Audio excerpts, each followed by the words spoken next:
7. To whom do we tithe? As I write this, I do so fresh from tossing a letter in the fireplace to be burned as an unclean thing. The writer, a total stranger, demanded to know why I believe that, quote, New Testament believers, end quote, must tithe. Somehow it is for him a mark of apostasy for anyone to believe that it is our duty to obey the Lord. For him, tithing is a mark of the beast, a sign of Phariseeism, Romanism, and every other kind of evil he can imagine. Not only so, but all his venom is seen as gospel zeal. For such people, the words of Paul in 2 Corinthians 11:13-15 are most fitting. It will not do to remind such people of our Lord's words, quote, It is easier for heaven and earth to pass than one tittle of the law to fail, Luke 17:17. They find it holier to give freely to themselves and stingily to the Lord. But as Lansdale wrote, our Lord was emphatic that our righteousness must exceed that of the scribes and Pharisees, or we shall in no case enter into the kingdom of heaven, Matthew 5:20. How will our righteousness or law-keeping exceed that of the scribes and Pharisees? First, by taking the law seriously and not evasively, not striving for formal obedience, which made a mockery of the law, and second, by seeing the full meaning of the law for the heart, mind, and actions of men. In Lansdale's words, quote, Jesus did not promulgate afresh for Christians, as from a New Testament Sinai, the law against murder or adultery, or any other law, but to show the binding and spiritual nature of the Mosaic law and its far-reaching principles. He taught that these commandments may be broken by an angry word or even a sinful look. Neither, again, did the Lord reenact that his followers should pay a patriarchal tithe, a Levitical tithe, a festival tithe, a dumal, or any other, but so far was he from repeating the law concerning tithes or lowering God's claims on property that he set before those who would be his followers a more complete fulfillment of God's law, and an ideal more lofty by far, leaving enshrined in the memories of his hearers those remarkable words, It is more blessed to give than to receive, Acts 20:35, and proclaiming to each of his would-be followers, quote, Whosoever he be of you that forsaketh not all that he hath, he cannot be my disciple, Luke 14:33, end quote, page 126. God's claim on our property, persons, time, and all things else are total. It is of his grace and mercy that he asks for tithes and offerings to be given unto him, and the rest to be used by us as faithful members of his covenant. The question, quote, To whom do we tithe? Is thus already answered, to the Lord. The scripture declares that our tithes are, quote, holy unto the Lord, end quote, Leviticus 27:32. That is, they are to be separated unto him and his work and requirements. The tithe does not belong to the church or to any Christian agency, although it may be given to them. In whosoever's hands it is, it belongs to the Lord. When the Levites were godly, Israel paid its tithes to the Levites, but even then the tithe belonged to the Lord and could be given directly to the cause the tither trusted to be faithful. Thus, in a time of apostasy, a man from Baal-Shalisha brought his firstfruits directly to Elisha and his followers, 2 Kings 4:42-44. The Levites were not an institution, they were men set apart for the Lord's service. Since the tithe is, quote, holy unto the Lord, end quote, it is our duty as tithers to judge that church, mission group, or Christian agency which is most clearly, quote, holy unto the Lord, end quote. Tithing in itself is not to the Lord if the tithe goes to ungodly, wasteful, or indifferently effective agencies. Thus the Lord holds us accountable for our use of his money, just as he holds the receiver thereof fully accountable also. This means that we have a duty to give wisely.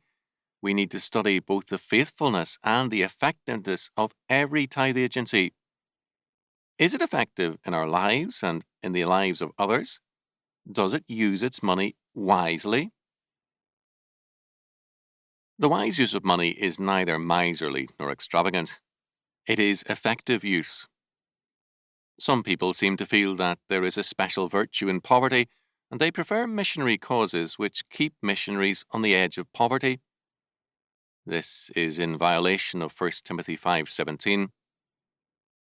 A missionary told me of one mission which paid its ineffectual missionaries so well that they were on the level of the wealthy in that foreign country. At the same time, another agency sent out its missionaries, quote, on faith, end quote, and paid them so poorly that he and his wife found it necessary to feed this other missionary to forestall her starvation. Again, a very hard-working and effective pastor was denied a much-needed raise. The reason came out at the board meeting. A key member of the board, a man who was an envious man and a failure in one job after another, but a sanctimonious and active member of the church, fought bitterly to prevent the raise, declaring, quote, "The preacher will then make more money than I do. It's his business to sacrifice for the Lord's sake." End quote. This kind of ungodly reasoning is all too common. In Christian schools, teachers are regularly expected to sacrifice by accepting immorally low salaries so that parents can avoid sacrificing something. Because the labourer is worthy of his hire, Luke 10:7, to rob a Christian school teacher of his or her due pay in order to subsidize a parent and his children is simply theft. God does not honour thieves, and most Christian school parents are thieves. Beware, therefore, of agencies which do not treat God's labourers honestly. One quote-unquote Christian television station regularly underpays or skips paychecks for employees while continually expanding some aspect of its facilities and promotion. Its board members are thieves. They are misusing God's money and are stealing from the Lord's labourers. Thus, the church or agency should be one which obeys God. Does it avoid debt? Does it lend to or borrow from believers at interest or with usury? Does it proclaim the whole counsel of God? Are financial reports issued annually? Are they understandable? How much of its activity is promotion and how much action? Is it effective? Some years ago, in a violent storm, I spoke at one city to a group of 5. Some remarkable results ensued. A few days later, I spoke to 1,100 with a good reception and no results. I learned quickly that some activities look impressive but produce little. The important thing is not to sow seed on 1,000 barren acres, but rather it is far better to sow on even one fertile acre. It is good public relations to speak and work with large and impressive groups, but the Lord's work is not public relations, quote, but righteousness and peace and joy in the Holy Ghost, Romans 14:17. Finally, we are told that the Lord, quote, loveth a cheerful giver, 2 Corinthians 9:7. St. Paul was not talking about tithes here, but more a special famine relief offering for suffering and needy fellow saints. The word translated as cheerful is literally in the Greek hilarious. Why should we be in our tithes and offerings hilarious or cheerful in paying and giving? The word speaks of happiness, merry spirits and rejoicing, and with good reason. The taxes we pay to men are largely wasted and the results evil. When we give to the Lord, not a word, act, or penny is in vain. 1 Corinthians 15:58. God has ordained that his word shall not return unto him void, but shall accomplish that which he pleases and prosper in his ordained purpose. Isaiah 55:11. This means that when we give to the Lord, we give effectually. Our every tithe and offering is powerful to the tearing down of the things which are, and to the establishment of that which alone can remain, that which is of the Lord. Hebrews 12:27. We are helping finance God's victory through his servants. This is indeed something to be hilarious about. It means that we can make both our lives and our money count for the Lord.